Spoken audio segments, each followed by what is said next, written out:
নিচের দিকে থাকে, আর বিপরীত লিঙ্গ মহিলার প্রতি তার একটি অস্বাভাবিক আকর্ষণ সৃষ্টি হয়ে যায়, যেটা আল্লাহ তাআলা সৃষ্টিগতভাবে রেখেছেন। এখন এই যে অস্বাভাবিক আকর্ষণ বেড়ে যায় একজন পুরুষের মহিলার প্রতি, এই আকর্ষণ বেড়ে যাওয়ার কারণে তার দুটি অবস্থার একটি অবস্থা, সে যদি তার চাহিদা মেটাতে চায় মেয়েটিকে সুযোগ করে দিতে হবে।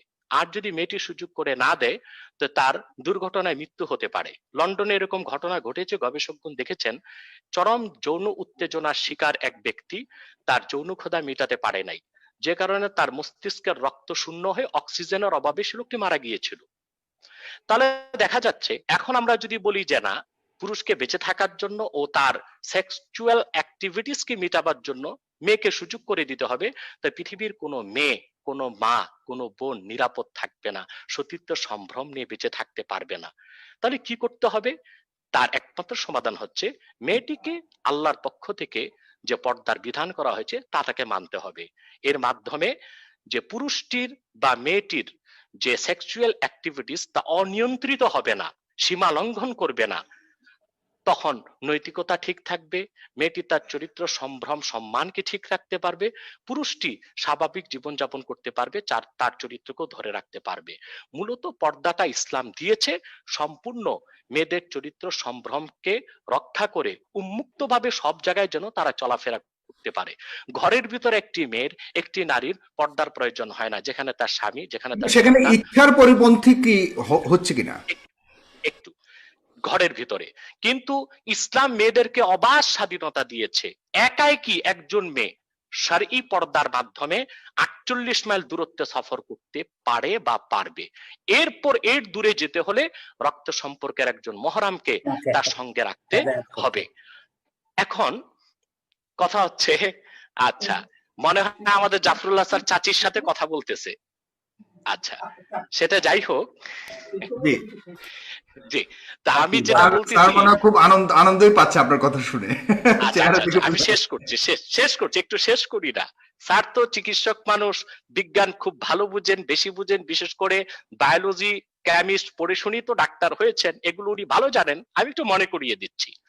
তাহলে দেখা যাচ্ছে পর্দা নারীর কল্যাণে, তার চরিত্র, তার সম্ভ্রম রক্ষার জন্য, পুরুষ ও নারীর সুস্থতার জন্য এবং উন্নত চরিত্র ধরে রাখার জন্য, সামাজিক অবক্ষয় রোধে এবং সমাজ রাষ্ট্র একটি কল্যাণ রাষ্ট্র হওয়ার জন্য, একটি সুন্দর সমাজের জন্য, একটি ভালো সংসারের জন্য ইসলাম পর্দা দিয়েছে নারীকে। তবে পর্দাটা একমুখী নয়, একপাক্ষিক নয়, শুধু মেয়ে করবে, পুরুষকে পর্দা করতে হবে। পুরুষের পর্দা হচ্ছে তার দৃষ্টি অবনমিত রাখা, আর মেয়ের পর্দা হচ্ছে তার বিশেষ অঙ্গগুলোকে ঢেকে রাখা। এখন একটি সায়েন্টিফিক ব্যাখ্যা আমি দিচ্ছি। বিজ্ঞান বলে প্রতিটি মহিলার প্রতি মাসে 12 থেকে 48 ঘন্টার একটি পিরিয়ড পার হয়, যেটাকে বলা হয় উইন্ডো পিরিয়ড। সে সময়টিতে যে কোনো মহিলা যদি স্বামীর সংস্পর্শে আসে বা পুরুষের সংস্পর্শে আসে, তার প্রেগন্যান্সির সম্ভাবনা 100%। ঠিক সে সময় মহিলাদের শরীর থেকে একটি স্মেল বের হয়, এটা একটি বৈজ্ঞানিক তথ্য। সেই স্মেল যদি কোনো পুরুষের নাকে যায় তখন তার সেক্সুয়াল থটস 100% স্তরে চলে যায়। তো যদি কোনো মহিলা শরঈ সম্মতভাবে পোশাক পরিধান করে, যেটাকে আমরা বোরখা বলি বা হেজাব বলি, বোরখাই সেলাই করে পড়তে হবে এমন কথা ইসলাম বলে নাই, চাদর হতে পারে, একটি বড় চাদরও শরীরটা ঢেকে নেওয়া যায়, সেটাও আছে, একেবারে বোরখাই হতে হবে এমন কথা না। সেটা যদি হয় তাহলে তার স্মেলটা কোনো পুরুষ পাবে না, তখন দেখা যাবে পুরুষটির মধ্যে অনিয়ন্ত্রিত কোনো উত্তেজনা সৃষ্টি হবে না, যা পুরুষের জন্য ভালো, মহিলার জন্য ভালো। এভাবে আল্লাহ তাআলা মূলত মহিলাদেরকে যে পর্দা দিয়েছেন তা নৈতিকতার মানদণ্ডে, তা যৌক্তিকতার মানদণ্ডে এবং তা বিজ্ঞানের মানদণ্ডে 100% উত্তীর্ণ একটি বিধান। এবার আসুন বাস্তবতায়। পৃথিবীতে আমরা দেখতে পাচ্ছি, বাংলাদেশের গণমাধ্যমও দেখতে পাচ্ছি, গণধর্ষণ একটি মহামারীতে রূপ নিয়েছে। কিন্তু আজ পর্যন্ত কোন নিউজ মিডিয়া একটি প্রমাণ দিতে পারবে না যে বোরখা পরে এমন একটি মেয়ে ধর্ষিতা হয়েছে। কারা ধর্ষিতা হচ্ছে? যারা মোটেও পর্দা করে না, মোটেও হেজাব ব্যবহার করে না, তারাই পথে ঘাটে বিভিন্ন জায়গায় ধর্ষিতা হচ্ছে। তাহলে বাস্তবিক প্রয়োগিক ক্ষেত্র আমরা দেখতে পাচ্ছি বর্তমান সামাজিক অবক্ষয় রোধে এবং মহিলাদের চরিত্র সম্ভ্রম রক্ষায়, মা বোনদের ইজ্জতকে সমুন্নত করার জন্য ইসলাম যে পর্দার বিধান করেছে সেটা আমাদের অনুসরণ করা উচিত। ব্যক্তি জীবনও, সামাজিকভাবে, রাষ্ট্রীয়ভাবে আইন করে। জি, হুজুর আপনাকে অনেক ধন্যবাদ। আপনার কাছে আমি আরেকটা প্রশ্ন রেখে যাচ্ছি, সেটা হলো যে একই আল্লাহর তৈরি যদি পুরো ব্রহ্মাণ্ড হয়, তাহলে অমুসলিমরা কেন বেহেশতে যাবে না? অমুসলিমদের জন্য কেন আপনারা দোয়া করেন না? সেক্ষেত্রে আপনি কিছু বলবেন। আমি জাফরুল্লাহ স্যার আপনার কাছে যাচ্ছি। আপনি এতক্ষণ অনেক কথা শুনলেন। আপনার কাছে আমি আরেকটি প্রশ্ন রেখে আপনি অন্যান্য প্রশ্ন যুক্ত করবেন। সেখানে আমি বলতে চাই যে বাংলাদেশে আলেমরা কিন্তু বাংলাদেশে খিলাফত প্রতিষ্ঠিত করবার জন্য আন্দোলন করে যাচ্ছে। সেটারই একটি অংশ হিসেবে এই যে বিভিন্ন ধরনের আমরা এখন মুভমেন্ট দেখতে পাচ্ছি, ভাস্কর্য থেকে শুরু করে অন্যান্য বিষয়গুলি এখানে আসছে। আপনি কিভাবে দেখেন, এই খিলাফত প্রতিষ্ঠিত হবার কোনো সুযোগ রয়েছে, বা আপনার ব্যক্তিগত মতামত জানতে চাচ্ছি। সেটা আমি একটা পয়লা বলতে চাই যে প্রশ্নটা আব্বাসী সাহেবকে জানতে চাই, প্রশ্ন করতে চাই না। বোরখা বা পর্দা প্রথাটা কোন সনে প্রথম প্রতিষ্ঠিত হয়েছিল? পয়লা আমি বলে দিই, কোরআনের প্রত্যেক সূরা তো একবারে আসেনি, এক এক সময় এক একটা করে এসছেন। সামাজিক প্রফেট আমাদের রাসূলুল্লাহ এক একটা সমস্যায় পড়েছেন, খোদার ইবাদতে বসছেন, খোদা তাকে নির্দেশ দিয়েছেন, তার একটা উত্তর কোরআনে এসছে বিভিন্ন এক এক সময়, তো একবারে অবতীর্ণ হয়নি। ঠিক সেই জন্য জানতে চাই আমি, পর্দাটা ঠিক কখন, কোন পরিপ্রেক্ষিতে, কোন অবস্থার প্রেক্ষিতে, কত সনে অবতীর্ণ হয়েছে এবং সেটা কি ছিল। তারপরে আমি যেটা আসতে চাই যে উনি ওই কথাগুলি যে অন্যান্য হুজুরকে এই উত্তরটা দিবে, এখনই দিবে? যে স্যার আপনি কি বলছেন এখনই দিবে, নাকি আরো কয়েকটা প্রশ্ন আপনাকে আমি করেছিলাম নিয়েই কথা করতে পারেন? কারণ ওনার তো একটা সুবিধা আছে, উনি ওয়াইজ মাহফিল করে বেড়ান, মানুষকে হেদায়েত করে বেড়ান খুব সুললিত ভাবে, খুব ভাবে কনভিন্সিং ওয়েতে। সেটা সেই সব একটা এইটা আমি সেই সময় যাবো না, তবে ওনার এইসব প্রশ্নটা সত্যি কথাই বলেছেন। অন্যান্য ধর্মে এই হেদায়েত করে বেড়ানোর ব্যাপারটাকে স্যার আপনি কিভাবে দেখেন ব্যক্তিগতভাবে? ওটা একটা ওয়াজগুলিকে কিভাবে দেখেন? না না, আমি যেমন মনে করি অন্য কাহিনী, ওনারা অনেকগুলি, উনি তো খুবই, উনি তো অত্যন্ত জ্ঞানী মানুষ, লেখাপড়া, কিন্তু অনেক মৌলভী সাহেবই যেমন আরবি বলতে যায় উর্দু বলতে থাকেন, একটা কল্পিত কাহিনী বলতে থাকেন। তো সেই সব আলাপে আমরা যাবো না আজকে। আজকে আমি যেখানে যেতে চাই যে উনি কিন্তু সঠিক বলেছেন, অন্যান্য ধর্মগ্রন্থে সেই একটা কথা হলো, অন্যান্য ধর্মগ্রন্থগুলিকে খোদা দেওয়া, ওটা বিধাতা বা খোদা, ঈশ্বর, ভগবান ও তাদের প্রদত্ত না, অন্য ধর্মগ্রন্থগুলি মানুষের সৃষ্টি। এটা একটা আমার সবসময় জানার ইচ্ছা। সেটা এই হিন্দুরা কি বা অমুসলিমরা কি খোদা তৈরি করেন নাই? যদি খোদা তৈরি করবেন তাহলে এই ভিন্নতা কেন দিয়েছেন? তাদেরকে আমাদের জন্য বেহেশত নাজিলের ব্যবস্থা তাদের উনিই তৈরি করলেন অমুসলমান করে। আমি তো ইচ্ছা করে অমুসলমান হইনি, তাহলে আমার জন্য এই ব্যবস্থা কেন? এটাকে হিন্দুদের পুনর্জন্মের বিষয়টা, আপনি কি হিন্দুদের কথাই বলছেন নাকি আরো অনেক অনেক ধর্ম তো রয়েছে, যে কোনটাই, মানে অমুসলিমদের কথা যদি অমুসলিমদের কথা বলছি, অমুসলিমদের তো খোদাই তৈরি করেছেন, একটা ভিন্ন ভগবান বা ঈশ্বর করে নাই। আল্লাহর এই ইচ্ছার কারণটা কি, এটার কোনো উত্তর আছে কিনা আমি জানি না বলে আমার সবসময় আগ্রহ হয়। সেই জন্য আমি বলি যে কোনো মুসলমানের অধিকার নাই একটা অমুসলিমকে খুন করা, ডায়ট করা, তাকে বঞ্চিত করা, কারণ তারাও খোদারই সৃষ্টি বলে আমি মনে করি। সে আমার আল্লাহর উপরে তার কোনো আল্লাহ নেই, তাহলে কি আরেকটা আল্লাহ আছেন যারা অমুসলমানদের বানিয়েছেন? এই বিষয়টা যদি উনি একটু করেন তাহলে ভালো হবে। আর তৃতীয়ত, যেখানে উনার সাথে আমি সম্পূর্ণ, উনি একদম প্রত্যেকটা খাঁটি কথা বলেছেন, মেয়েদের সম্পত্তির অধিকার, ভোটের অধিকার ইত্যাদি সবকিছু মুসলমানরা আগে করেছে, ইসলামের সবকিছু, এই ব্যাপারে কোনো সন্দেহ নেই, কোনো বিতর্কের প্রয়োজন নেই। কিন্তু উনি যত কথাই বলুক, আমারই মেয়েটা আমার ছেলেটার সমান পাবে না, কারণ উনি যত সব দিয়েছেন এটা একটা ইমোশনাল। উনি বিজ্ঞানের কথা বললো, এটা বিজ্ঞানসম্মত না, এটা নীতিগত না। উনার যদি একটা মেয়ে থাকে, উনার সম্পত্তিটা অন্যরা পেয়ে যায়, উনার ভাইরা, এটাই বা কেন?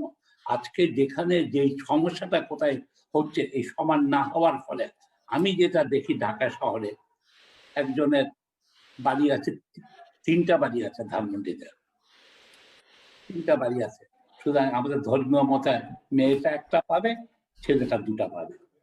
কিন্তু ছেলেটা কি করে, এই 3 বাড়ির 3 কোণার থেকে অংশ দিয়ে দেয়। ফলে তাকে মেয়েটাকে আমি ডিপ্রাইভ করছি। এটা কখনোই হতে পারে না। নীতিগত ভাবে বিজ্ঞান কথা নয়, আমার মেয়েটা কেন সমান পাবে না। আমি এটা নিয়ে একবার আলোচনা করার জন্য আল আজহার ইউনিভার্সিটি গিয়েছিলাম। সেখানে আমি যখন WHO এইসব কাজকর্ম করতাম, তো আলেকজান্দ্রিয়াতে যখন গেছি, আমি কায়রোতে গেছি, সেখানে তারা আমাকে যেটা বলেছিলেন জ্ঞান মুক্তিরা, ওনারা বলেছিলেন যে সেইকালীন যেটা যেটা আমাদের আব্বাসী সাহেব বলেছেন, যেই সময় মানুষকে মেরে ফেলা হতো, যেই সময় মেয়েকে নানা অপবাদ দেওয়া হতো, সেই জায়গায় ইসলামের চেয়ে বড় সুযোগ সুবিধা কেউ দেয়নি। এটা একদম অ্যাবসলিউটলি রাইট কথা বলেছেন। কিন্তু তখনকার দিনে ওই প্রেক্ষিত থেকে নিয়ে মেয়েকে 1 ভাগ সম্পত্তি দেওয়া বিরাট অ্যাডভান্সমেন্ট, এই ব্যাপারে কোনো সন্দেহ নেই। যেখানে মেরে ফেলা হতো জন্মের সাথে সাথে বা জন্মের পূর্বে, সেই জায়গায় তাকে হত্যাটাকে, এটা হত্যা বলেছে ইসলাম, অত্যন্ত অনৈতিক বলেছে। সেইটা তো করেছে তার জীবিত রাখার জন্য। উনি তো সুসুরা দিয়েই বলেছেন যে এটা সুসংবাদ, একটা কন্যার জন্ম। সেইখানে সেই অবস্থায় সেই 600 খ্রিস্টাব্দে 600 খ্রিস্টাব্দে মেয়েদেরকে ছেলেদেরকে 2 ভাগ, ওটা হয়তো সঠিক ছিল। কিন্তু আজকে ইসলাম যেহেতু, ইসলামকে যদি এটা করে সবকিছু অপরিবর্তিত, আমার আপত্তিটা বা আমার বোঝার অসুবিধাটা হলো সবকিছু কোরআন নিয়ে আমি তর্ক করা যাবে না, কারণ আমি তো ওনার মতো পণ্ডিত মানুষরা কোরআনের করতে পারি না। আমার দাদি হাফেজ ছিলেন, উনি কোরআন মুখস্থ ছিল, আমাদের তো আমরা দুর্ভাগ্যবশত সেইটা অর্জন করিনি। সেই তর্কে আমি যেতে পারবো না, যেতে চাইও না। ধর্ম একটা আবেগের বিষয় আছে, কিন্তু এই মেয়েদের সম্পত্তির ইটাকে চাই। আর দ্বিতীয়ত যে যুক্তিগুলি উনি দিয়েছেন, মেয়েরাকে দেখলেই একটা পুরুষের যৌন এটা ঠিক পুরোপুরি সাইন্টিফিক না। পুরোপুরি সাইন্টিফিক, একটা আকর্ষণ জন্মাতে পারে, সুন্দরী মেয়েকে দেখেছে, কিন্তু তা বলে একবারে পাগল হয়ে যায়, এটাও সত্যি কথা না। সাইন্টিফিক্যালি ফ্রড থেকে শুরু করে কেউ বলে নাই যে এতটুকু ইয়ে হয় ওনার এটা। উনি যে একটা উদাহরণ দিয়েছেন এক ব্যক্তির, সেটা আমি দেখিনি। হতেও পারে 1-2টা উদাহরণ দিয়ে সেটা প্রমাণিত হয় না। 1-2টা 2-4 জন উন্মাদ ব্যক্তিত্ব জন্ম হতেই পারে, উন্মাদ হতেই পারে আজকে সেখানে। তো আমি যেটা জানতে চাই, পর্দাটা কোন সনে এসেছিল, কখন?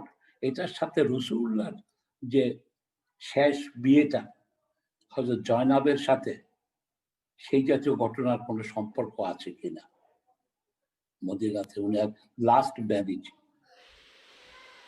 হ্যাঁ স্যার, আপনার এখান থেকে আমি আরেকটা টার্ন যাব, আমরা তৃতীয় টার্নে গিয়ে আমরা আজকের অনুষ্ঠান শেষ করব। সেকেন্ড টার্নে আমি এ পর্যায়ে চেয়েছিলাম যে রাজনীতিটাকে যুক্ত করতে, যে খেলাফত বা ইসলামিক রাজনীতি যেটা আমাদের দেশে করতে চাওয়া। উনাদের আমার মতে এখানে ধর্মকে রাখতে হবে অন্তরে, ধর্মকে রাখতে হবে মসজিদে, ধর্মকে করতে হবে, আমাদেরকে বিশ্বাস রাখতে হবে, আল্লাহর প্রতি বিশ্বাস, খোদার যে ভালো জিনিসগুলি বলেছেন সেটাকে অনুসরণ করা। কিন্তু কেউ যদি না করে, তাকে ঘৃণা করার অধিকার আমাকে খোদা দেন নাই। সে বেহেশতে যাবে কি না যাবে সেই সব বলারও অধিকার আমার নাই, কোনো মৌলভী সাহেবেরও নাই, আমারও নাই, আলেম সাহেবদেরও নাই। এটা হলো খোদাই তার বিচার করে যার যেটা প্রাপ্য সেটা করে দেন, আখেরের দিনে করবে। কিন্তু এখন আমরা কথায় কথায় যেটাই, তারপরে হলো কি, যে জিনিসটাকে আজকে সবাই ভয় পাচ্ছে, কোথায় আমি বলি, আমি কিন্তু ইসলামিক আইন কানুনকে অনেকগুলি জিনিস, অত্যন্ত ভালো জিনিস আছে ইসলামে।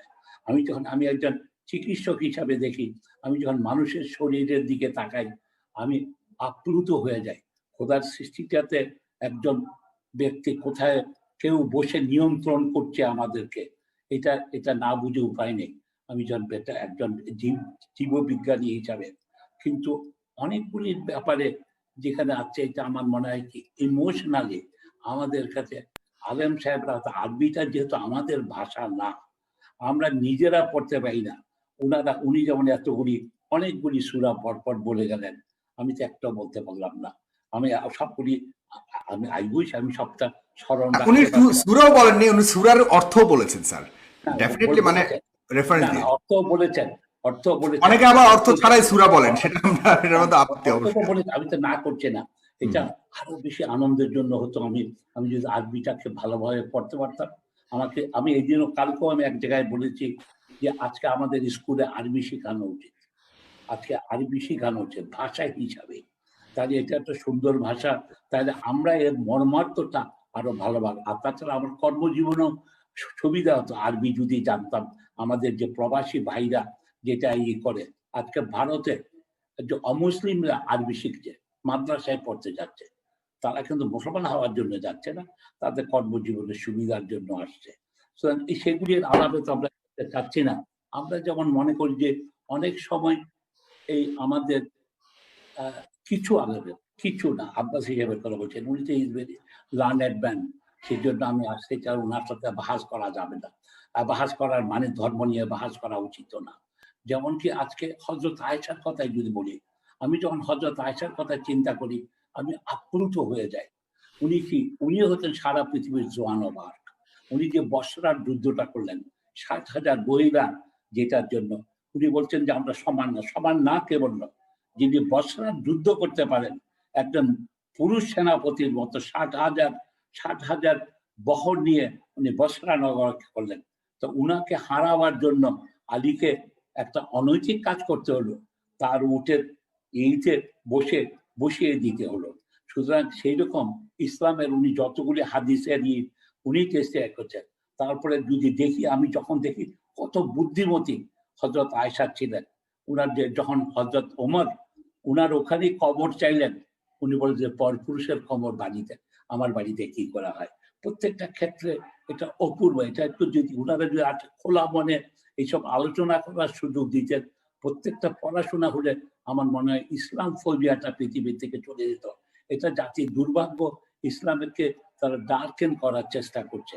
সেই জন্য বলছে খোলা মানে আমাদের যেখানে আজকে যেমন উনি খোলা মানেই আলাপ করছেন আমার সাথে, যে এই জিনিসগুলি আরো বেশি হলে পৃথিবী থেকে ইসলাম ফোবিয়া চলে যাবে। অপর পক্ষে ইসলামের কিছুটা সংস্কারের প্রয়োজন আছে, সেটা যুগের কারণে। এই যে মেয়েদের ঠিক আমার মনের কথা বলেছেন স্যার।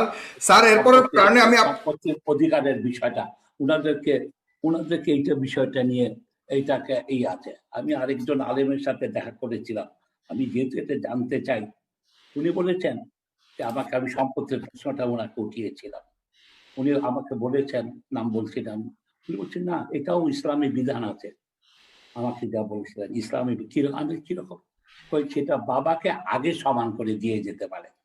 বাবা যদি আগেই সমান দিয়ে যায়, শুনছেন আব্বাসী সাহেব? জি স্যার, শুনছে স্যার। আমি যে বলছি, উনি আমাকে বলেছিলেন যে ইসলামী শরীয়তে আমার মেয়েটা একবার পাবে, ছেলেটা দুবার। ইনফ্যাক্ট আমার একটা ছেলে একটা মেয়ে আছে। অবশ্য আমার কোনো সম্পত্তি নেই, কারণ আমি সোশ্যালিস্ট। আমি কোনো সম্পত্তিতে বিশ্বাস করি না, আমার নেই। কিন্তু এইখানে আপনার সম্পত্তি নাই মানে স্যার, আপনার তো গণস্বাস্থ্য কেন্দ্র থেকে শুরু করে অনেক সম্পদ। আমার সম্পত্তি নাই, এটা একটা ওয়াকফ সম্পত্তি। আমি তার একজন ট্রাস্টি। আমার কোনো ঢাকা শহরে বাড়িঘর নেই, আপনার বিলাতে নেই, আমি কখনো বাড়িঘর করিনি, জায়গা কিনিনি, কিছুই নেই। কিছু হয়তো আপনার কিছুই নাই? না, তারপর বর্তমান থাকছেন যেখানে। আমার শাশুড়ির, আমি ঘর জামাই, আমি শাশুড়ির বাড়িতে থাকি, তাদের দয়াতে থাকি, তাদের দেখাশোনা তাদের দয়াতে। Great know that. যাক, তাহলে তো আপনি সঠিক পথে আছেন স্যার। আমরা তাহলে অনেকগুলি প্রসঙ্গ আসবে আজকে, আসলে আমি খুব শর্ট করে আমি শেষ করি সাগর। তা উনি আমাকে বললেন যে আমাদের ইসলামিক এইতে মেয়েটা একটা পাবে, ছেলেটা দুটা পাবে, কিন্তু আপনি ইচ্ছা করলে এটা শরীয়ত বিধান মোতাবেক হবে, বাবা তার জীবিতকালে ইচ্ছা করলে দুজনকে সমান ভাগে দিয়ে যেতে পারেন।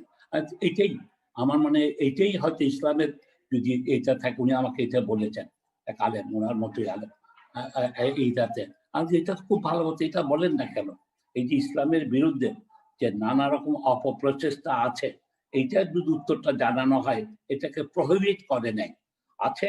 তো ওইটার যে কথাগুলি উনি বলেছেন এগুলি তো ঠিকই আছে। এই দিকের আর কি আমার মনে হয় আমাদেরও একটু সহনশীল হওয়ার প্রয়োজন আছে ধর্মের ব্যাপারে সহনশীল হওয়া দেখাচ্ছে, আমাদের লোকজনকে ধর্মটাকে আরো ভালোভাবে শিক্ষাদান করার প্রয়োজন। অপরপক্ষে কাউমি মাদ্রাসা থেকে শুরু করে প্রত্যেকটাতে বিজ্ঞান পড়ানো উচিত, অঙ্ক করানো উচিত, ইংরেজি ভাষা। আর এইদিকে আমরা যারা অন্য এইতে আমাদের আরবি শেখানো উচিত বলে আমি মনে করি। জি, আপনি পরবর্তী টার্নে স্যার আপনার কাছ থেকে হাজরে আসওয়াদকে আপনি আমার একটা অনুষ্ঠানে আপনি মূর্তি বলে দাবি করেছিলেন, সে বিষয়ে আপনি একটু ব্যাখ্যা করবেন পরের টার্নে স্যার। আমি এই টার্নে অলরেডি এনায়েতুল্লাহ আব্বাসী হুজুরের কাছে প্রায় 10টারও বেশি প্রশ্ন আমরা করে ফেলেছি বা আপনি করেছেন। হুজুর, আপনি কিছু ব্যাখ্যা দেওয়ার ক্ষেত্রে আলেমদের এক একজনের এক এক রকম মতামত আছে। স্যার আপনি একটু আনমিউট করবেন দয়া করে। হুজুর একটু আনমিউট করবেন, আপনার ওখান থেকে একটু আনমিউট করবেন। জি জি হুজুর, এখন শুনতে পাচ্ছি। সাগর, জি শোনেন, আগে ডক্টর জাফরুল্লাহ সাহেবের জবাবগুলো দেওয়া উচিত, জি জি সেটাই করবেন, তারপরে আপনি অন্য সেটাই প্রশ্ন করবেন। আসবে। জি হ্যাঁ, প্রথম হচ্ছে যে ডক্টর জাফরুল্লাহ সাহেব বলেছেন যে বৈজ্ঞানিক তথ্য আমি যা দিয়েছি তা ওনার সবটুকুন বিশ্বাস হয় না। উনি তো অনেক পুরানকালে বিজ্ঞান পড়েছে, আমরা তো এখন পড়ি। এই যে আমার হাতে অক্সফোর্ডের থিসিস দেখতে পাচ্ছেন, যেখানে man vs woman, physical and psychological and biological differences between man and woman। Cambridge বিশ্ববিদ্যালয়ের একজন বিজ্ঞান বিভাগের প্রফেসরের থিসিসকে যদি উড়িয়ে দেওয়া হয়, সেটার ব্যাপারে আমি কিছু বলতে চাই না। দ্বিতীয় যে বিষয়টি এসেছে যে উনি সম্পদের ব্যাপারে উনি মেনে নিতে পারছেন না, বিষয়টা তো স্পষ্ট। কোরআন হাদিসের কথা মানা না মানা এটা কারো ব্যক্তিগত বিষয়, আমরা কাউকে চাপিয়ে দিব না। আমি আগেই বলেছি, মহাসত্যের সর্বোচ্চ মানদণ্ডে উত্তীর্ণ হচ্ছে কোরআন। কেউ যদি না বুঝে, মানুষকে আল্লাহ বুঝার মতো ক্ষমতাই বা কতটুকু দিয়েছেন? মানুষ যা কিছু দেখে বুঝে তার পঞ্চ ইন্দ্রিয় দিয়ে। পঞ্চ ইন্দ্রিয় চক্ষু, জাফরুল্লাহ সাহেবের চক্ষুর ক্ষমতাই বা কতটুকু, কানের ক্ষমতা কতটুকু, আমার চোখের ক্ষমতা কতটুকু? আমরা খালি চোখে 21 মাইল দেখতে পাই। আমরা কানে কতটুকু শুনি? আমরা শুনি যেই শব্দের কম্পাঙ্ক সেকেন্ডে 20,000-এর বেশি তা শুনি না, যে শব্দের কম্পাঙ্ক সেকেন্ডে 20-এর কম তাও শুনি না। আমরা এই ক্ষুদ্র পঞ্চেন্দ্রিয় নিয়ে বিজ্ঞান চর্চা করে কোরআন কারিমের কোনো কিছু নিয়ে সন্দেহ করাটা নির্বুদ্ধিতা ছাড়া কিছুই হবে না। আল্লাহ তাআলা যে অর্ধেক দিয়েছেন সম্পদ শুধু পিতার প্রাপ্ত সম্পদে মেয়েকে, সেটা মেয়েকে যেটা দিয়েছেন আল্লাহ তাআলা, এটাই যৌক্তিক, এটাই বৈজ্ঞানিক, সামাজিক, রাজনৈতিক সকল মানদণ্ডে উত্তীর্ণ। কারণ মেয়েকে খরচ করার কোনো নির্দেশ নেই। পুরুষকে আল্লাহ যে সম্পদ ডবল দিয়েছেন তার উপর আল্লাহ ফরজ করে দিয়েছেন। আল্লাহ, আমি শেষ করি, জি জি জি মহোদয়, আমি শেষ করি। আমি আপনার কথা শুনেছি, এখন আমি বলি, আপনি একটু শুনুন। পুরুষকে আল্লাহ দিয়েছেন, ডবল দিয়েছেন একটি খাতে, কিন্তু খরচের দায়িত্ব সমস্ত পুরুষকে দিয়েছেন। মেয়েটি আবার তার স্বামীর ঘরে যাচ্ছে, সেখানে স্বামীর 2 আনা অংশ সে পাচ্ছে, সে তার আত্মীয় স্বজনের অংশ পাচ্ছে। মোটির উপর মেয়েটির সম্পূর্ণ ভরণ পোষণের দায়িত্ব তার স্বামীর, কিন্তু সে যে সম্পদ পেয়েছে তার সবটুকুন তাকে আল্লাহ তাআলা এক্সট্রা দিয়েছেন, এবং সেই সম্পদে স্বামীর কোনো হস্তক্ষেপ চলবে না। সকল বিচার মানদণ্ডে আল্লাহ তাআলা সিদ্ধান্তটাই সবচেয়ে উত্তম এবং সঠিক। বুঝতে না পারা সেটা আমাদের জ্ঞান ব্যর্থতা। কয়েকটি প্রশ্ন তিনি করেছেন, সেটা হলো আমাদের হযরত জয়নবের যে বিষয়টি এসেছে। প্রথম প্রশ্ন হচ্ছে পর্দা নাজিল করেছেন সূরা আহজাবে। আল্লাহ তাআলা বলেন ওয়াকারনা ফি বুয়ুতিকুন্না ওয়ালা তাবাররাজনা তাবাররুজাল জাহিলিয়াতিল উলা। এই আয়াতের মাধ্যমে আল্লাহ তাআলা পর্দাকে ফরজ করেছেন। সূরা আহজাব 22 নম্বর পারা 33 নম্বর সূরা, আয়াত নাম্বার হচ্ছে 33, এবং এটা ফরজ করা হয়েছে 3য় হিজরিতে, যা তাফসীর রুহুল মাআনিতে এসেছে। এবং আল্লাহ রাব্বুল আলামিন পর্দার ব্যাপারে আরো বিস্তারিত আলোচনা করেছেন সূরা নূরে 18 পারা 24 নম্বর সূরা, সূরা আন-নূর।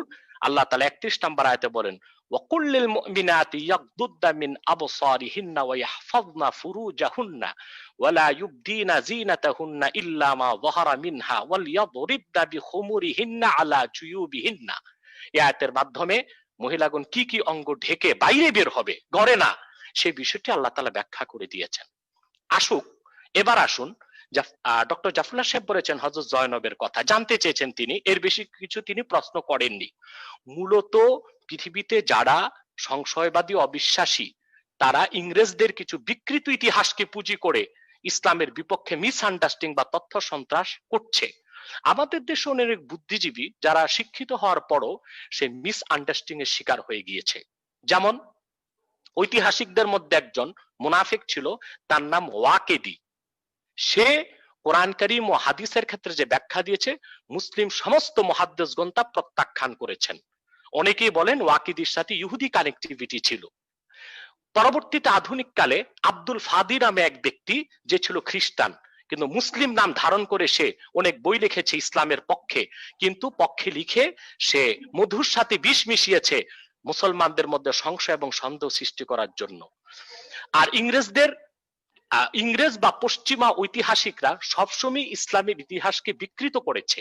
আমি কয়েকটা উদাহরণ দিচ্ছি। গণিত শাস্ত্রের জনক জাবির ইবনে হাইয়ান, কিন্তু পশ্চিমা ঐতিহাসিকরা হিংসা ও বিদ্বেষের বশবর্তী হয়ে নামটা বিকৃত করেছে, মিস্টার জিবার নাম দিয়েছে তার, যেন পরবর্তী পৃথিবীর মানুষ না বুঝে যে গণিত শাস্ত্রের জনক একজন মুসলিম। ইসলামী সভ্যতার আলো ইউরোপ আমেরিকায় ছড়িয়েছে স্পেনে মুসলিমদের শাসনের মাধ্যমে। স্পেন জয় করেছেন হযরত ওনার নাম হচ্ছে তারেক। তিনি মরক্কোর যে অংশ দিয়ে স্পেন গিয়েছে সেটার নাম ইতিহাসে এসেছে জাবাল আত-তারেক, কিন্তু পশ্চিম ঐতিহাসিকগণ সেটা বিকৃত করে নাম দিয়েছে জিব্রাল্টা। এটা হচ্ছে ইসলামের প্রতি তাদের বিদ্বেষ, যেন মুসলিমদের মাধ্যমে ইউরোপ আমেরিকা সভ্যতা শিখেছে সেই ইতিহাসকে ঢেকে দেবার জন্য পশ্চিমারা ইতিহাসকে বিকৃত করেছে। শুধু তাই নয়, রসায়নের জনক ইমাম আল কামি রাহমাতুল্লাহ, তার নামটি ইংরেজরা পরিবর্তন করে রেখেছে ক্যামি। এভাবে যুগ হাজার বছর আগ থেকে অমুসলিমরা ইসলামের ইতিহাসকে বিকৃত করেছে। হযরত জয়নব রাদিয়াল্লাহু তাআলা আনহুর যে ঘটনাটা ইহুদিদের দোসর বা ইসলামের শত্রু মুনাফিকরা ভুল তাফসীর লিখেছে, আমরা সেই জীবাণুতে আক্রান্ত হয়ে আজকে ইসলাম সম্পর্কে ভুল ধারণা পোষণ করছি। হযরত জয়নবের ঘটনা কি তা তাফসীরে এসেছে, সহিহ হাদিসে এসেছে, সূরা আহজাবে এসেছে। ঘটনাটার মূলটা আমি বলে দিচ্ছি 1 মিনিটে। আল্লাহ রাসূল মুহাম্মদ সাল্লাল্লাহু আলাইহি ওয়াসাল্লামের মাধ্যমে আল্লাহ তাআলা নবুয়ত ও রিসালাতের দরজা চিরতরে বন্ধ করে দিয়েছেন। আপনারা জানেন আল্লাহ রাসূল সাল্লাল্লাহু আলাইহি ওয়াসাল্লামের 4 জন ছেলে সন্তান ছিল, কিন্তু একজন ছেলে সন্তানকেও আল্লাহ তাআলা প্রাপ্ত বয়স্ক হতে দেননি। কেন দেননি? আল্লাহ কোরআন কারীম সূরা আহজাবে স্পষ্ট করে দিয়েছেন 40 নম্বর আয়াতে, মা কানা মুহাম্মাদুন আবা আহাদিম মির রিজালিকুম ওয়ালাকির রাসূলুল্লাহি ওয়া খাতামান নাবিয়্যিন। মুহাম্মদ সাল্লাল্লাহু আলাইহি সাল্লাম তোমাদের কোন প্রাপ্তবয়স্ক পুরুষের পিতা নন, বরং তিনি আল্লাহর সর্বশেষ নবী ও রাসূল। ওনার পরে কোনো নবী নেই, ওনার পরে কোনো রাসূল নেই। আল্লাহ স্পষ্ট সূরা আহজাবে কথা বলেছেন। এই আয়াত কেন নাজিল হলো সেটা পড়তে হবে তাফসীরে, তাইলে হযরত জয়নবের ঘটনাটা আমাদের বুঝে আসবে। আমরা জানি যায়েদ ইবনুল হারেসা রাদিয়াল্লাহু তাআলা আনহু রাসূল কারীম সাল্লাল্লাহু আলাইহি সাল্লামের গোলাম ছিল। আল্লাহ রাসূল সাল্লাল্লাহু আলাইহি সাল্লাম তাকে আযাদ করে দিয়েছিলেন এবং তাকে ছেলের মতো স্নেহ করতেন। হযরত যায়েদের কাছে হযরত জয়নবের বিয়ে হয়েছিল। হযরত জয়নব ছিলেন কুরাইশ বংশের মেয়ে, উচ্চ বংশের সম্ভ্রান্ত মেয়ে। মোটেও তিনি খুব একটা খুশি ছিলেন না হযরত যায়েদের মতো একজন গোলামের কাছে বিয়ে বসে।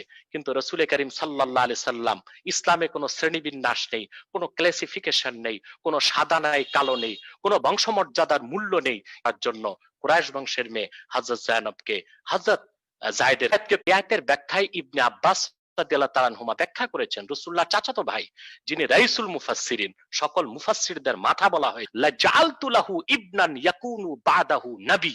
আল্লাহ তাআলা বিশ্ববাসীকে এটাই বুঝিয়েছেন, যদি আমার নবী মুহাম্মদ সাল্লাল্লাহু জীবিত রাখতাম, যাকে আমি মুহাম্মদ সাল্লাল্লাহু আলাইহি ওয়াসাল্লামের পরে নবী বানাতাম।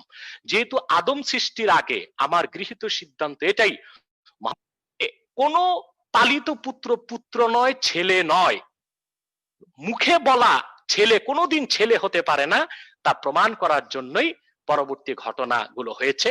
হযরত যায়েদের সাথে হযরত জয়নবের বিবাহ ছিন্ন হয়েছে এবং হযরত জয়নবের মনে কষ্ট ছিল। হযরত জয়নবের পক্ষ থেকে রাসূলুল্লাহর কাছে প্রস্তাব করা হলো। হযরত যায়েদ নিজ মনে খুশি মনে সেপারেশনকে মেনে নিয়েছেন। পরবর্তীতে রাসূল কারীম সাল্লাল্লাহু আলাইহি ওয়াসাল্লাম হযরত জয়নবকে বিয়ে করেছেন। এটা একটি স্পষ্ট বিষয়, সুস্পষ্ট ইতিহাস, যা হাদিস শাস্ত্রে স্পষ্ট রেফারেন্সের সাথে এসেছে, কোরআন কারীমের সমস্ত নির্ভরযোগ্য তাফসীরের মধ্যে এসেছে। এই ইতিহাসটিকে ইহুদি ও তাদের সাথে কানেক্টিভিটি আছে যারা, তারা বিকৃত করার চেষ্টা করেছে। আল্লাহ তাআলা হযরত জয়নবের বিয়ের মাধ্যমে এটাই প্রমাণ দিয়েছেন যে মুহাম্মদ সাল্লাল্লাহু আলাইহি ওয়াসাল্লামের কোনো ছেলে সন্তান নেই। যায়েদ, যেটাকে মুখ বলা ছেলে সন্তান বলা হতো, সে ছেলে সন্তান নয়। এটা হচ্ছে আল্লাহ তাআলার মাকসাদ। তারপর আমাদের সম্মানিত গণস্বাস্থ্যের পরিচালক ডক্টর জাফর সাহেব বলেছেন মায়েশা রাদিয়াল্লাহু তাআলা আনহার কথা। এখানেও ইতিহাস বিকৃত হয়েছে। মায়েশা রাদিয়াল্লাহু তাআলা আনহা যুদ্ধের নেতৃত্ব দেননি। খোলাফায়ে রাশিদিনের ক্ষেত্রে কি হয়েছে, ইতিহাস কি বলে? আমরা কাদের ইতিহাস পড়ি? মিস্টার হিট্রির ইতিহাস পড়ি। মিস্টার হিট্রি ছিল ইংরেজ, তার ইতিহাস পড়বো কেন? আমরা কার্লাইল এবং বার্নার্ড শোর ইতিহাস পড়বো কেন? আমার কাছে ইতিহাস আছে ইসলামের ইতিহাস, আল বেদায়া ওয়ান নেহায়া, যেটা ইবনে কাসির লিখেছেন। তারিখে দামেস্ক 80 খণ্ডে লেখা ইতিহাস, ইবনে আসাকিরের ইতিহাস, ইবনে খুলদুন সমাজ বিজ্ঞানের জনক যাকে বলা হয়, ওয়াফিয়াতুল আয়ানের লেখক। এই ইতিহাসগুলো পড়তে হবে খোলাফায়ে রাশিদিনের সঠিক ইতিহাস জানার জন্য। খোলাফায়ে রাশিদিনের সময় আবু বকর রাদিয়াল্লাহু তাআলা আনহু, ওনার স্বাভাবিক মৃত্যু হয়েছে 2 বছর 6 মাস খেলাফতের দায়িত্ব পালন করার পর তিনি জান্নাতবাসী হয়েছেন। হযরত ওমর রাদিয়াল্লাহু তাআলা আনহু, ওনার মৃত্যুর কারণ কি ছিল? সেটা কোনো খেলাফত নিয়ে কোন্দল ছিল না, কোনো ব্যক্তি সংঘাত ছিল না। একজন অগ্নি পূজারীর বিচার করেছিলেন হযরত ওমর রাদিয়াল্লাহু তাআলা আনহু। মুগীরা ইবনে শুবা রাদিয়াল্লাহু তাআলা আনহুর গোলামীর বিচার করেছিলেন। বিচারে হেরে যে অগ্নি পূজারী পারস্যবাসী, সে ফজর নামাজ পড়া অবস্থায় হযরত ওমরকে খঞ্জরের আঘাতে শহীদ করেছিল। সেটা খোলাফায়ে রাশিদিনের কোনো দ্বন্দ্ব ছিল না, খেলাফতের কোনো দ্বন্দ্ব ছিল না। হযরত ওমরকে হত্যাকারীকে ধরতে যে মসজিদ নববীতে 7 জন সাহাবী আততায়ীর হাতে নিহত হয়েছিল। পরবর্তীতে ক্ষমতায় খেলাফতের দায়িত্ব নিয়েছেন হযরত ওসমান রাদিয়াল্লাহু তাআলা আনহু। তিনি দায়িত্ব নেওয়ার পর হযরত ওমরের যুগে এক ইহুদি নেতা মুসলমান হয়েছিল, তার নাম হচ্ছে আব্দুল্লাহ বিন সাবা। মূলত সে ছিল মুনাফিক, অর্থাৎ বাহ্যিক মুসলমান হয়েছিল, মূলত সে মুসলিম হয়নি। পরবর্তীতে সিনাই উপত্যকা, মিশরের সিনাই উপত্যকাতে যে আব্দুল্লাহ বিন সাবা একটি ইহুদিদের নিয়ে দল গঠন করেছিল, যাকে ইতিহাসে বলা হয়েছে সাবাই চক্র। এই সাবাই চক্র মদিনা মুনাওয়ারাতে তাদের তৎকালীন বিভিন্ন গোয়েন্দা দালাল, তাদের দোসরদের মাধ্যমে হযরত ওসমান রাদিয়াল্লাহু তাআলা আনহুর বিরুদ্ধে একটি ভুল ধারণা আরবে সৃষ্টি করেছিল, বিশেষ করে আরবের মূল মদিনাতুল মুনাওয়ারাতে। তখন কিছু মুসলমান বিদ্রোহের কারণে হযরত ওসমান রাদিয়াল্লাহু তাআলা আনহুর বিরোধিতা করেছিল। হযরত ওসমান রাদিয়াল্লাহু তাআলা আনহুর বাড়ি 22 দিন ঘেরাও করে রাখা হয়েছিল। কি মুসলমানের কি দাবি ছিল? আব্দুল্লাহ বিন সাবা, ইহুদি সাবাই চক্র এটাই প্রচার করেছিল মুসলমানদের কাছে যে হযরত ওসমান রাদিয়াল্লাহু তাআলা আনহু সঠিকভাবে খেলাফতের দায়িত্ব পালন করছেন না।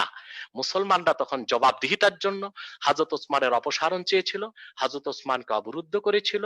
হযরত আলী রাদিয়াল্লাহু তাআলা ওনার 2 সন্তান হাসান হোসেনকে তরবারি দিয়ে হযরত ওসমানের দরজায় দাঁড় করিয়ে দিয়েছিলেন, তোমাদের জীবন থাকতে যেন হযরত ওসমানের কোনো ক্ষতি না হয়। পিছন দিক থেকে বিদ্রোহীরা এসে হযরত ওসমানকে শহীদ করেছিল। হযরত ওসমানের শাহাদাতকে কেন্দ্র করে হযরত আলী এবং দামেস্কের শাসক হযরত মুয়াবিয়ার সংঘাত শুরু হয়েছিল। হযরত মুয়াবিয়া রাদিয়াল্লাহু তাআলা আনহু মিস আন্ডারস্ট্যান্ডিং ছিল, তার ভুল বুঝাবুঝি ছিল। সাবাই চক্র এখন যেমন ইহুদিরা সারা পৃথিবীতে ইসলামের বিরুদ্ধে ইসলাম ফোবিয়া ছড়াচ্ছে, মিস আন্ডারস্ট্যান্ডিং করছে, সকল চ্যানেল তো তাদের হাতে। তাদের যে পূর্বপুরুষ ছিল আব্দুল্লাহ বিন সাবা, আব্দুল্লাহ বিন উবাই, তারাও ছিল এরকম কুচক্রী। তারা মিথ্যাটা বারবার বলতো যেন মানুষের মধ্যে বিভ্রান্তি সৃষ্টি হয়। তো মদিনা মুনাওয়ারা থেকে দামেস্কের দূরত্ব ছিল 15 দিনের। সাবাই চক্র সেখানেও যে হযরত মুয়াবিয়াকে ভুল বুঝিয়েছিল যে হযরত ওসমান রাদিয়াল্লাহু তাআলা আনহুর মৃত্যুর বিচার হযরত আলী কেন করছেন না, হযরত আলী কেন করেননি। ইতিহাস তার প্রমাণ দিয়েছে যে হযরত আলী রাদিয়াল্লাহু তাআলা আনহু মুসলিম খেলাফতের মধ্যে যে উত্তেজনা বিরাজ করছিল, যে ফিতনা ছিল, তিনি তা দমনের পর হযরত ওসমানের বিচার, যারা হত্যার সাথে জড়িত তাদের বিচারের কথা বলেছিলেন। কিন্তু ভুল বুঝার কারণে হযরত মুয়াবিয়ার সাথে হযরত ওসমান আলী রাদিয়াল্লাহু তাআলা আনহুর যুদ্ধ হয়েছে। আম্মাজান হযরত আয়েশা রাদিয়াল্লাহু তাআলা আনহা তখন পক্ষ নিয়েছিলেন হযরত ওসমান রাদিয়াল্লাহু তাআলা আনহুর, পক্ষ নিয়েছিলেন হযরত মুয়াবিয়ার। কিন্তু হযরত আলী রাদিয়াল্লাহু তাআলা আনহু হযরত আয়েশা রাদিয়াল্লাহু তাআলা আনহার সাথে কোনো দুর্ব্যবহার করেননি, বরং আব্দুল্লাহ বিন আব্বাসকে পাঠিয়ে আম্মাজান হযরত আয়েশাকে পুরো ব্যাখ্যা দেওয়ার পর আয়েশা রাদিয়াল্লাহু তাআলা আনহা তিনি মদিনা মুনাওয়ারাতে ফিরে এসেছিলেন এবং হযরত আয়েশা রাদিয়াল্লাহু তাআলা আনহার নিরাপত্তার জন্য হযরত আলী 250 সাহাবীকে সঙ্গে দিয়েছিলেন, যেন সসম্মানে হযরত আয়েশা রাদিয়াল্লাহু তাআলা আনহাকে মদিনাতুল মুনাওয়ারাতে পৌঁছিয়ে দেওয়া হয়। আম্মা জান আয়েশা রাদিয়াল্লাহু তাআলা আনহা সেখানে যুদ্ধে নেতৃত্ব দেননি, বরং তিনি সমর্থন জ্ঞাপন করার জন্য গিয়েছিলেন। সেটা নারী নেতৃত্বকে সাব্যস্ত করে না। দ্বিতীয় নারী নেতৃত্বকে তিনি যে প্রমাণ করতে চাচ্ছেন, আল্লাহ রাসূল সাল্লাল্লাহু আলাইহি ওয়াসাল্লাম কি বলেছেন নারী নেতৃত্বের ক্ষেত্রে, সেটা তো আমাদের বুঝে থাকা দরকার। আল্লাহ রাসূল সাল্লাল্লাহু আলাইহি ওয়াসাল্লাম নারী নেতৃত্বের ক্ষেত্রে কুফলতার কথা বলেছেন, কুফলতা অর্থাৎ পুরুষ নেতৃত্বে যে সফলতা আসবে, নারী নেতৃত্বে সেই সফলতা আসতে পারে না, সেটা হাদিসের অর্থ, যেটা আবু দাউদের মধ্যে এসেছে। রাসূল করিম সাল্লাল্লাহু আলাইহি ওয়াসাল্লাম ইরশাদ করেছেন, লা ইউফলিহা কওমুন ওয়াল্লাউ আমরাহুম ইমরাতান, যে জাতি তাদের শাসন ব্যবস্থার দায়িত্ব, রাষ্ট্র পরিচালনার দায়িত্ব নারীকে দিবে, সেই জাতি পুরোপুরি সফলতা কখনো লাভ করবে না। আল্লাহ রসুলের এই হাদিসের বাস্তবতা দেখতে হলে আমেরিকাকে দেখেন। আমেরিকাতে ডেমোক্রেসি, গণতন্ত্রের বয়স 240 বছর পার হয়েছে। মিস্টার জো বাইডেন 46তম প্রেসিডেন্ট। যেই আমেরিকা সারা দুনিয়ায় নারীবাদী আন্দোলন করছে, নারী পুরুষের সমান অধিকার চাচ্ছে, 240 বছরের ইতিহাসে আমেরিকা একজন নারীকে প্রেসিডেন্ট কেন বানালো না? 46 জন প্রেসিডেন্টকে ক্ষমতায় বসিয়েছে, সব পুরুষকে, কারণ তারা মনে প্রাণে জানে মুহাম্মদ সাল্লাল্লাহু আলাইহি সাল্লাম 1500 বছর আগে যা বলেছেন তা মহাসত্য। সেজন্য তারা গোপনে হলেও আল্লাহ রসুলের রাজনৈতিক আদর্শকে রাষ্ট্রীয়ভাবে গ্রহণ করেছে। কোন নারীকে আমেরিকাতে প্রেসিডেন্ট হতে দেয়নি 240 বছরের ইতিহাসে। 46 জন প্রেসিডেন্ট বসিয়েছে, নারীকে প্রেসিডেন্ট বানায় নাই। আল্লাহ রসুলের একটি হাদিস মানার কারণে এখনো আমেরিকা সফলভাবে বিশ্বকে নেতৃত্ব দিচ্ছে। এরপর ডক্টর জাফরুল্লাহ সাহেব একটি কথা বলেছেন যে ইসলাম ব্যক্তিগত বিষয়, এটা রাষ্ট্রীয় বিষয় না। না, ইসলাম কোন ধর্ম নয়, এটা বুঝতে হবে। বৌদ্ধ, খ্রিস্টান, হিন্দু, ইহুদি এটা ধর্মের নাম, এটা সংস্কৃতির অংশ, সেটা ব্যক্তিগত জীবনে লালনীয় পালনীয়। ইসলাম হচ্ছে দিন, দিন অর্থ জীবন বিধান, সেটা ব্যক্তি জীবন, সমাজ জীবন, রাষ্ট্র জীবনে পালন করতে হবে। এটা আল্লাহর হুকুম। আল্লাহ সূরা হজ্জে বলেছেন, আল্লাযীনা ইম্মাক্কান্নাহুম ফিল আরদে আকামুস সালাহ ওয়া আতাউয যাকাহ ওয়া আমারু বিল মারুফ ওয়া নাহাউ আনিল মুনকার ওয়ালিল্লাহি আকিবাতুল উমুর। আল্লাহ সুবহানাহু ওয়া তাআলা বলেছেন, যদি আমি মুহাম্মদ সাল্লাল্লাহু আলাইহি সাল্লামের ঈমানদার উম্মতকে, যদি আমি মুহাম্মদ সাল্লাল্লাহু আলাইহি সাল্লামের ঈমানদার উম্মতকে রাষ্ট্র ক্ষমতার মালিক বানাই, রাষ্ট্রীয়ভাবে তারা নামাজ কায়েম করবে, যাকাত আদায় করবে, সৎ কাজে আদেশ করবে, অসৎ কাজে বাধা দিবে। সাগর, আপনি একটি প্রশ্ন করেছিলেন যে হিন্দু, বৌদ্ধ, ইহুদি, খ্রিস্টান তারাও তো আল্লাহর সৃষ্টি। একটু শর্ট করে যদি সবগুলোর উত্তর দেন হুজুর, তাহলে আমরা অন্যান্য উত্তর দিচ্ছি, আমি সবগুলোর উত্তর দিচ্ছি, লাস্ট কথাটা আমি শুনবো। তবে সবগুলো উত্তর দিচ্ছি, কিন্তু আমাদের সম্মানিত জাফরুল্লাহ মহোদয় সাহেব ধৈর্য ধরবেন কিনা আমি জানি না। উনি মানে অনেকক্ষণ বসে থাকতে পারেন না তো, প্রায় 1.5 ঘন্টা হয়ে গেছে। আপনি যে একটু অন্যান্য চলে যাবেন, জি সব শর্ট করে যদি একটু বলেন আর কি। হ্যাঁ জি জি জি, আমি বুঝতে পেরেছি আপনি চলে যাবেন, তবে উত্তরটা দিচ্ছি খুব সংক্ষেপে। জি, হ্যাঁ, আমার আপনাকে শুনতে পাচ্ছি না স্যার। হ্যাঁ জি জি, সংক্ষেপে দিচ্ছি সাগর, সংক্ষেপে দিচ্ছি। আমি কোনো প্রশ্নের উত্তর বাদ রাখি না আল্লাহর রহমতে।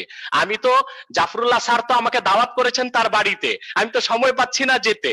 আমি তো চা খেতে যাবো ওনার বাসায়, আর আমি দরবার শরীফে আনবো ওনাকে চা খাওয়ার জন্য, আরো কিছু অনেক কিছু খাওয়ার জন্য ইনশাআল্লাহ। আমরা প্রতিটি মানুষের কল্যাণ চাই। রাসূল করিম সাল্লাল্লাহু আলাইহি ওয়াসাল্লাম বলেছেন, মুসলমান শুধু মুসলমানের জন্য নয়, একমাত্র মুসলমান অসাম্প্রদায়িক, আর সব ধর্মের লোক সাম্প্রদায়িক। মুসলমানকে আল্লাহ বলেছেন, কুনতুম খায়রা উম্মাতিন উখরিজাত লিন-নাস, উম্মতে মুহাম্মদী তোমরা সর্বশ্রেষ্ঠ জাতি, তোমাদেরকে বের করা হয়েছে গোটা মানব জাতির কল্যাণে। অতএব ইসলামটা শুধু মুসলমানের জন্য না, শুধু ব্যক্তি জীবনের জন্য না, সারা পৃথিবীর জন্য, সারা দুনিয়ার জন্য। তাহলে আপনারা অন্য জাতিদের জন্য দোয়া করেন না কেন, বা অমুসলিমদের জন্য আপনাদের? বলছি সাগর, যদি বলেন, এরপর আমি আরেকটা প্রশ্ন নিব। শর্টকাট বলছি। আমাদের জাফরুল্লাহ স্যার সহ যত বুদ্ধিজীবী বাংলাদেশে আছেন, যারা দেশের কল্যাণ চান, জাতির কল্যাণ চান, তাদেরকে একবার নয় 1000 বার কোরআন হাদিস বুঝাতে আমরা প্রস্তুত আছি। প্রয়োজনে আমরা 10টা, আমাদের মাহফিল গুলো মানুষ নিয়ে যায় 2 বছর আগে ডেট করে, তারপর আমাদেরকে যেতে হয়। ওনাদের মতো বুদ্ধিজীবীদেরকে কোরআন হাদিস বোঝানোর জন্য আমরা 10টি মাহফিল বাদ দিয়ে দিব, কারণ ওনারা বাংলাদেশের মাথা, ওনারা ঠিক, বাংলাদেশ ঠিক। আমি যেটা বলছি যে আমরা অমুসলিমদের জন্য দোয়া করি, কে বলেছে দোয়া করি না? আমরা প্রত্যেক দোয়াতে বলি, আল্লাহ পৃথিবীর সকল মানুষের জন্য ইসলামের দরজাকে উন্মুক্ত করে দাও, পৃথিবীর প্রতিটি মানুষকে হেদায়েত করে। দোয়া তো আমরা করি না, কে বলেছে?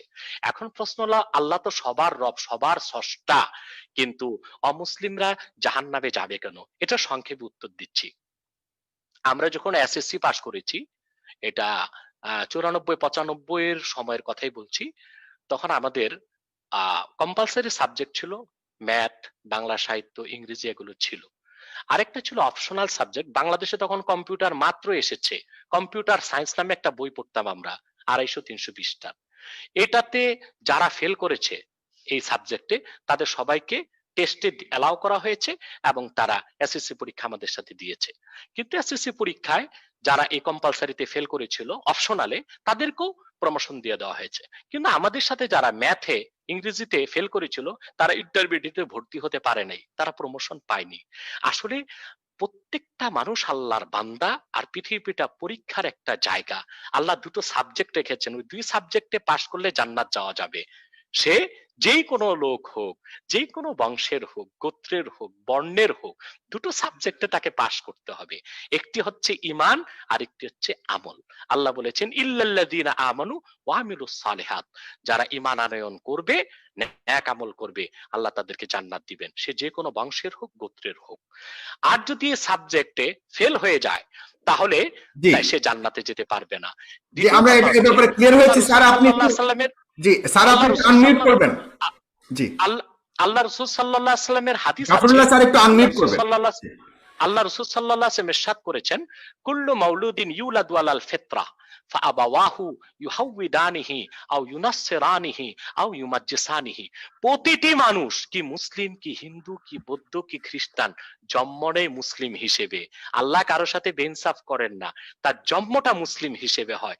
তার পিতা মাতা হয় তাকে ইহুদি বানায়, না খ্রিস্টান বানায়, না অগ্নি পূজারী বানায়। কিন্তু পৃথিবীতে আল্লাহ তাআলা গাইডলাইন দিয়েছেন কোরআন। আল্লাহ কোরআনে বলেছেন ইন্না খালাকনাল ইনসানা মিন নুতফাতিন আমশাজ, আমি বিস্তৃত বীর্য থেকে মানুষকে তৈরি করেছি। তারপর আল্লাহ বলেন আমি মানুষকে হেদায়েত করেছি, হয় সে হেদায়েতকে গ্রহণ করবে কিংবা গ্রহণ করবে না। সুন্দর সুন্দর সুন্দর, আমরা খুব সুন্দরভাবে এটার উত্তরটা জেনেছি। স্যার আপনার লাস্ট 2 মিনিট যে আপনি যদি একটু স্যার বলেন, হাজরে আসওয়াদ সম্পর্কে আপনি একটু মন্তব্য করেছিলেন যে বিষয়টা আমরা যেহেতু খুবই ওটা নিয়ে এখন সময় নেই। আমি দুটা ছোট প্রশ্নের উত্তর জানতে চাই। আমাদের এখানে সম্প্রতি 2 বিচারক বলেছেন যে মেয়েরা নিকাহ রেজিস্টার হতে পারবে না, কারণ ওনাদের মাসিক হয়। এই ব্যাপারে ধর্মের বিধান কি? ম্যারিজ রেজিস্টার হতে পারবে না আমাদের মহিলারা, এমনকি লেখাপড়া আলেম পাশ করেও না। এই ব্যাপারে আপনার মতামতটা কি? আর দ্বিতীয়তটা আমি যেটা জানতে চাই হলো, রাসূলুল্লাহর স্ত্রীদের কি পুনর্বিবাহ অ্যালাউড আছে কি নাই? আচ্ছা, এই দুটো উত্তর দিচ্ছি। সাগর, আপনি ওপেন করেন। প্রথম, বিচারকরা বাংলাদেশে যে রায় দিয়েছেন মহিলারা ম্যারিজ রেজিস্টার হতে পারবে না, না, ম্যারিজ রেজিস্টার হবার জন্য ঋতু হওয়া না হওয়ার কোনো বিষয় না। মহিলারা যদি অন্য চাকরি বাকরি পেতে পারে, ম্যারিজ রেজিস্ট্রারির চাকরিও পেতে পারবে, এতে তেমন কোনো সমস্যা নেই। কিন্তু সামাজিক প্রতিবন্ধকতা সৃষ্টি হতে পারে, সেটা একটা ভিন্ন বিষয়। কারণ মহিলারা সব জায়গায় যেতে পারবে না, বিয়ে রাতে হয় দিনে হয়। ম্যারিজ রেজিস্টার হলে তো তাকে রাতও দৌড়িয়ে দৌড়িয়ে যেতে হবে মানুষের বাড়িতে। সে তো দারোগা পুলিশ হইতে পারবে, বিমানিক হতে পারবে, আর ম্যারিজ রেজিস্টার হতে পারবে না। এটা কোনো যুক্তির কথা হলো? না, আমি নিষেধ করছি না, আমি নিষেধ করছি না। একটা হচ্ছে অনুমোদন, আরেকটা হচ্ছে নির্দেশ, আরেকটা হচ্ছে উৎসাহ। অনুমোদন সব এক জিনিস। দ্বিতীয়, রাইট, দ্বিতীয় যে প্রশ্ন করেছেন আল্লাহ রাসূলের স্ত্রীদের ব্যাপারে, আল্লাহ রাসূলের স্ত্রীদের ব্যাপারে না, কেন হবে না? পুনর্বিবাহ মানে ১৫০০ বছর আগে আল্লাহ রাসূল নূর নবী মুহাম্মদ সাল্লাল্লাহু আলাইহি সাল্লামের আল্লাহর কাছে চলে যাওয়ার পরে আম্মাজান যারা স্ত্রী ছিলেন ওনাদেরকে বিয়ে করা আল্লাহ হারাম করে দিয়েছিলেন। কারণ আল্লাহ কোরআনে বলেছেন আল্লাহ বলেছেন আন-নাবিয়্যু আওলা বিল মুমিনিনা মিন আনফুসিহিম ওয়া আজওয়াজুহু উম্মাহাতুল লাহুম। মুহাম্মদ সাল্লাল্লাহু আলাইহি সাল্লাম তোমাদের নিকট তোমাদের জীবনের চেয়ে অধিক প্রিয়, আর ওনার স্ত্রীগণ তোমাদের মা। অতএব সন্তানরা মাকে বিয়ে করতে পারেন, আল্লাহ নিষেধ করে দিয়েছেন, হারাম করে দিয়েছিলেন। এই জন্য কোন সাহাবী বিয়ের চিন্তাও করেননি, মা হিসেবে শ্রদ্ধা করেছেন। এটা হতে পারে কিনা রাসূলুল্লাহ এত বড় প্রেমিক ছিলেন যে তার স্ত্রীরা অন্য কাউকে বিয়ে করুক, এটা উনি মেনে নিতে পারেন নাই, তাই খোদার কাছে চেয়ে এই জাতীয় সূরা অবতীর্ণ করেছেন। কি আবার একটু কথাটা শুনতে চাই। আমি জানতে চাই, আমার কাছে আশ্চর্য মনে হয় ওরা প্রত্যেকটা বৈজ্ঞানিক ভাবে সূরাগুলি আছে, কিন্তু এই রাসূলুল্লাহর স্ত্রীকে যে পুনর্বিবাহ হতে পারবে না, তারা হঠাৎ আম্মাজান হয়ে যাবেন ওনার স্ত্রী, এটা কেমন কথা? যাক, আমি আর এই আলাপে যেতে এটা এটা বলি আমি বলছি আপনাকে আপনার এই প্রশ্ন উত্তর দিচ্ছি। আমি বুঝতে পেরেছি যে পুরো 30 পারা কোরআনের প্রতি আপনার বিশ্বাস নেই, আপনার রোগটা এখানে। আমি আপনাকে বলে দিচ্ছি, কোরআনের শুরু থেকে শেষ, বিসমিল্লাহর বা থেকে মিনাল জিন্নাতি ওয়ান নাসের সিন পর্যন্ত প্রতিটি বাক্যের প্রতিটি শব্দ আল্লাহর কাছ থেকে এসেছে, মুহাম্মদ সাল্লাল্লাহু আলাইহি ওয়াসাল্লাম চেয়ে কিছু নেননি। আমি তার প্রমাণ দিচ্ছি আপনাকে। আপনি বলুন তো, আল্লাহ রাসূল মুহাম্মদ সাল্লাল্লাহু আলাইহি ওয়াসাল্লাম স্ত্রীগণের মধ্যে সবচেয়ে বেশি প্রাধান্য দিয়েছেন হযরত খাদিজাকে। কোরআনের কোথাও কি হযরত খাদিজার নাম এসেছে? আমি তো মনে করি হযরত আয়েশা। না, আমি মনে করি আমি ভুল আপনার ধারণা। না, আয়েশা না, খাদিজাকে। খাদিজা উনার রাসূল করিম সাল্লাল্লাহু আলাইহি সাল্লাম হযরত আয়েশাকে প্রাধান্য দিয়েছেন, কিন্তু 30 পারা কোরআনের কোথাও আয়েশার নামটা কেন আসে নাই? যদি আল্লাহ রসুল ওনার মন মতো আয়াত নাজিল করাতেন আল্লাহর কাছ থেকে, তাহলে অসংখ্যবার আয়েশার নাম আসতো, খাদিজার নাম আসতো। কোরআনে এসেছে ঈসার মা মরিয়মের নাম, আয়েশার নাম আসে নাই, খাদিজার নাম আসে নাই। শুধু কি তাই রাসূল করিম সাল্লাল্লাহু আলাইহি সাল্লাম ওনার মাকে পাননি। কোরআনের কোথাও কি আমিনা নামে সূরা এসেছে? আমিনার নাম এসেছে, মা আমিনার নাম, কিন্তু মরিয়মের নামে সূরা এসেছে। তাহলে বোঝা যায় কোরআন আল্লাহ রসুলের তৈরি করা নয়। আর আল্লাহ রসুল যা চাইতেন তা কোরআন হয়নি। মহান আল্লাহ তাআলা যা চেয়েছেন নাজিল করেছেন সেটাই কোরআন হয়েছে। অথবা আপনার কথাটা আপনাকে প্রত্যাহার করা উচিত এবং আল্লাহর কাছে তওবা করা উচিত। মুহাম্মদ সাল্লাল্লাহু আলাইহি সাল্লাম উনি যা চেয়েছেন সেটা আল্লাহর কাছ থেকে চেয়ে কোরআন বানাননি, বরং আল্লাহ নাজিল করেছেন। আর নবী ওয়া আওলা বিল মুমিনিনা মিন আনফুসিহিম ওয়া আজওয়াজুহু উম্মাহাতুল লাহুম। মুহাম্মদ সাল্লাল্লাহু আলাইহি ওয়াসাল্লাম তোমাদের জীবনের চেয়ে প্রিয় এবং মুহাম্মদ সাল্লাল্লাহু আলাইহি ওয়াসাল্লামের স্ত্রীগণ তোমাদের মা। এটা আল্লাহর নির্দেশ, আল্লাহর বিধান। এটা কোন সূরা? এটা সূরা আহজাব 6 নম্বর আয়াত। ঠিক আছে, আপনাকে অনেক ধন্যবাদ, অনেক কিছু জানতে পারলাম। স্যার আপনি যে আপনার কোনো কথা যদি থাকে তো আমরা বলতে পারি, আদারওয়াইজ আমরা এখানে শেষ করব। তবে এই পর্যন্ত অনুষ্ঠানটি 45,000 মানুষ দেখছে। 44 সাগর, আমি ডক্টর জাফরুল্লাহ মহোদয়ের উদ্দেশ্যে বলবো যে আপনাকে একটু বলবো, আপনি জ্ঞানী মানুষ, আপনি বিচক্ষণ, আপনি প্রজ্ঞাবান। আমি শেষ করছি। আপনি জ্ঞানী মানুষ, আপনি জ্ঞানী মানুষ, আপনি প্রজ্ঞাবান। আমি চাই আল্লাহ আপনাকে পূর্ণ হেদায়েত করুন। কোরআন কারীম পুরাটাই বিশ্বাস করতে হবে, মুহাম্মদ সাল্লাল্লাহু আলাইহি সাল্লামের সব হাদিসকে বিশ্বাস করতে হবে। একটি ফুটন্ত গোলাপ, জি না, ওই যে আপনি আম্মাজানদের ব্যাপারে আয়াতটা নিয়ে একটু সন্দেহ পোষণ করেছেন, জানতে চাওয়া আর কি, শেষ করছি। একটি ফুটন্ত গোলাপ দেখলে বোঝা যায় এটা গোলাপ, মধ্যাহ্নের দিবাকর সূর্য দেখলে বোঝা যায় এটা সূর্য। আল্লাহর কোরআন উন্মুক্ত মনে পড়ুন, আপনি বুঝতে পারবেন এটা আল্লাহর কালাম। নূর নবী মুহাম্মদ সাল্লাল্লাহু আলাইহি ওয়াসাল্লামের উপর অবতীর্ণ কিতাব কোরআন, যা আল্লাহর শ্রেষ্ঠ কুদরত, মুহাম্মদ সাল্লাল্লাহু আলাইহি ওয়াসাল্লামের শ্রেষ্ঠ মুজিজা। অতএব সেই কোরআনের কিছু বুঝতে যদি আমাদের সমস্যা হয়, বুঝতে হবে আমাদের বুঝের সমস্যা, সেটা কোরআন হাদিসের সমস্যা নয়। আমি মহান আল্লাহর কাছে আপনার কল্যাণ কামনা করছি, আপনার হেদায়েত কামনা করছি। জি দর্শক সবাইকে অনেক অনেক ধন্যবাদ। উন্মুক্ত মন কামনা করছি আপনার। দীর্ঘ মুহূর্তে 45,000 পিপল দেখছেন আমার ইউটিউব এবং আমার ফেসবুক পেজের মধ্যে আপনারা দেখছেন। সবাইকে অশেষ ধন্যবাদ জানাচ্ছি। প্রতি মাসে হুজুর আমিও সাগর, আমিও আল্লাহর কাছে উন্মুক্ত মন চাই।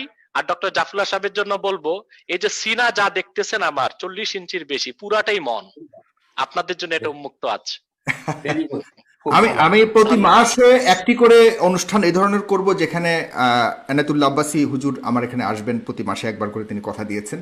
এবং যদি এই ধরনের প্রশ্ন একদম জাফরুল্লাহ স্যারদের সমমানের কেউ যদি আসলেই এনায়েতুল্লাহ আব্বাসী হুজুরের সাথে বসতে চান, এই বিষয়ে প্রশ্ন রাখতে চান, উনি সবসময় বলেছেন ওনার দরজা খোলা, উনি যে কোনো প্রশ্ন উত্তর দিতে রাজি আছেন। সুতরাং এটা একটি বিশাল বিষয়। আমাদের মধ্যে কেন এই ইসলামের বিরুদ্ধ আর ইসলামের পক্ষে কেন একটি গ্যাপ থাকবে? হোক ইসলামের বিজয়, হোক অন্যদের বিজয়, কিন্তু গ্যাপটা নিয়ে আমরা যতদিন থাকবো আমাদের সমাজে কখনোই শান্তি বিরাজ করবে না।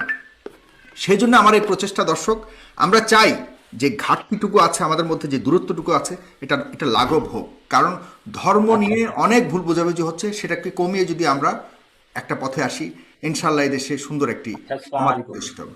আসসালামু আলাইকুম ওয়া রাহমাতুল্লাহি ওয়া বারাকাতুহু। জি, ভালো থাকেন। আসসালামু আলাইকুম।